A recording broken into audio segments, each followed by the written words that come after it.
Mahalo to HawaiiActivities.com for sponsoring this video.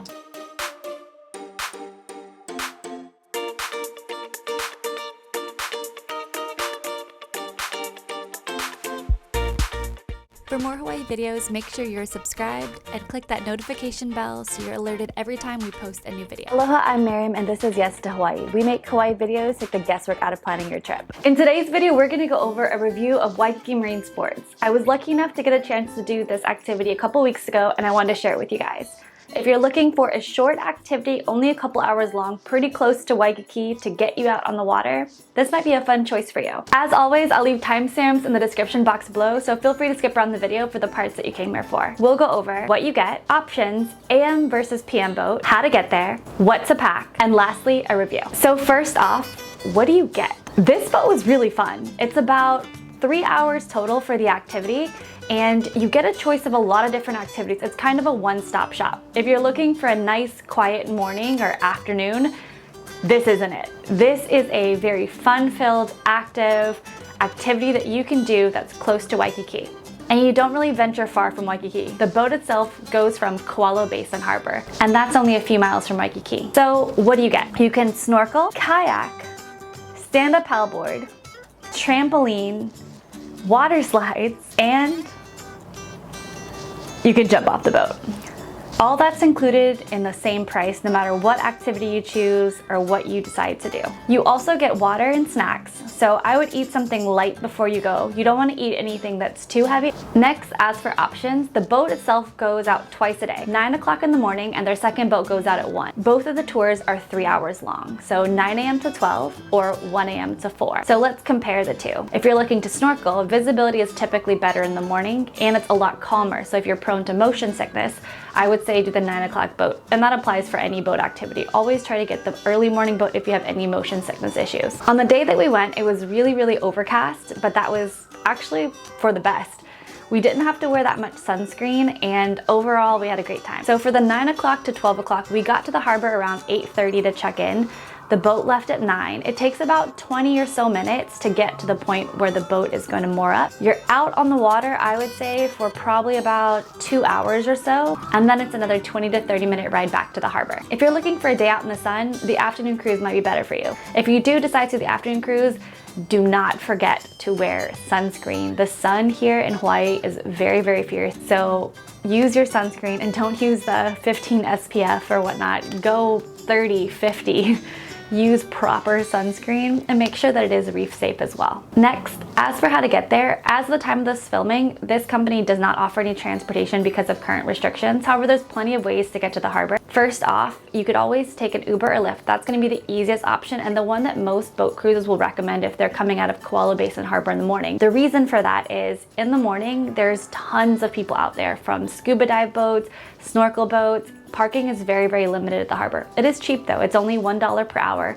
You can pay by card, you can pay by this app. However, if you get to the harbor and you're unable to find parking easily, that adds more time and you might miss your check-in. If you did decide to take a biki from Waikiki, you can. There's a biki station just beside the harbor. There's also one over at Whole Foods, which is only about a block or 2 away. If you've got moped rentals and you decide to take your moped over there, there is a little bit of parking which people use for moped. Next, what to pack. Wear what you normally wear to the beach. Have your swimsuit on underneath your clothes so it's easy, that way you can just jump out into the water. They do have a restroom on board, however, it might be easier to just have that swimsuit on underneath your clothes. Definitely make sure you bring sunscreen and a few other things that I would highly recommend. My personal favorite is this specific waterproof bag. If you've never had a waterproof bag to take with you on snorkeling trips or boat trips, this will literally change your life. It's completely waterproof. The one that I got is in mint green and it's a 25-liter bag. It's super comfy. Actually, hang on, I'm gonna show you what it looks like. And we're back.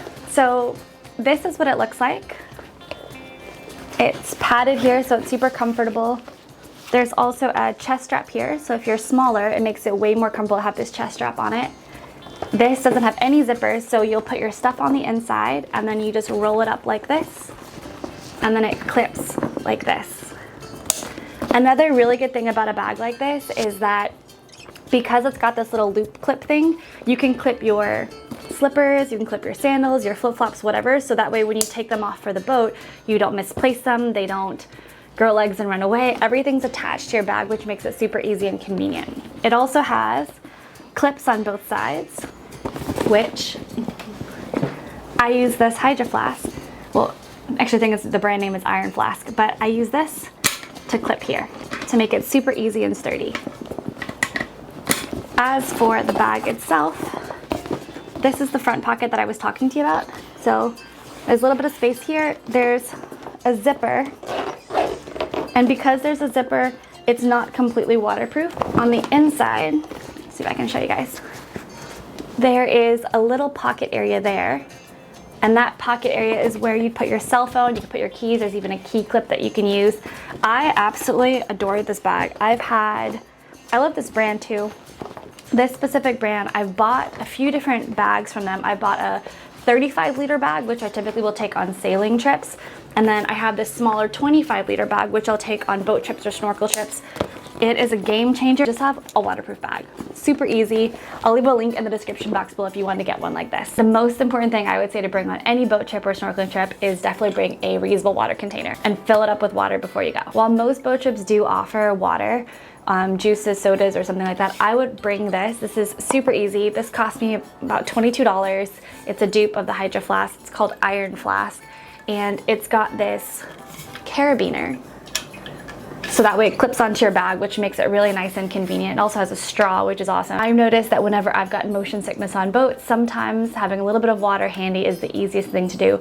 When you're on the boat, everybody's checking in, it's a little bit chaotic. It might not be the most convenient thing to get up when you're already feeling motion sickness and ask one of the crew members for water. It's better to just bring it on your own. Also, if you need any motion sickness tablets, make sure to bring those with you. My personal favorite, if you want to do something that doesn't make you sleepy, is definitely take some ginger pills. Dramamine has a non-drowsy version, which is essentially just ginger pills. If you'd like to see a full list of everything that we typically bring when we go on a snorkel trips, you can check out our next video, which is coming up soon. As for my review, overall, this activity was super fun. If you're looking for a nice, quiet morning or afternoon, this isn't it. So one thing that I learned when I worked as a concierge is that typically the reason why people liked or disliked activities is when their expectation and reality didn't match up. So to set the right expectation, when you go on this activity, it's a little chaotic. There's lots of people there, activities are going on, it's very rowdy, but in a fun way. So if you know what you're getting yourself into, it's a nice, fun way to spend a couple hours on the water, and everything's included. Like I said, you can kayak, you can stand up paddleboard, you can jump around a trampoline, you can go down the slide, you can jump off the boat. If you did want to snorkel, you can. I didn't see any turtles or anything when I was snorkeling. I did see some fish, but the area where they go to, it's kind of hard to, I would say it's harder to spot turtles there just because of the amount of people that are in the water splashing and swimming around. I would say it almost would scare off a lot of the turtles. I did see quite a bit of fish, which was really fun. So I would say this is more of a activity-based tour as opposed to a strictly snorkeling tour. So we're out here on the stand-up paddleboard. It is pretty hectic. You've got a trampoline right over there, some kayaks, there's a slide on the other side, and a little section over here that you can jump off the boat. Either way, overall had a great time. Between the two, like I said, we did the 9 o'clock boat ride, and I personally preferred that one a lot better. I had a really great time, and if you're interested in booking, I will leave a link in the description box below. Mahalo to HawaiiActivities.com for sponsoring this video. They have activities like this one for Oahu and the neighbor islands. We also have a coupon code for subscribers. When you go to book, type in yes to Hawaii with 2 as the number 2 for a 5% discount on anything you book. If you're interested in this activity or other Oahu activities, I'll leave a link in the description box below. I hope you guys liked this video and found it helpful. If you did, please give it a thumbs up and consider subscribing. And if there's any other Hawaii videos you'd like to see, definitely leave them in the comments down below.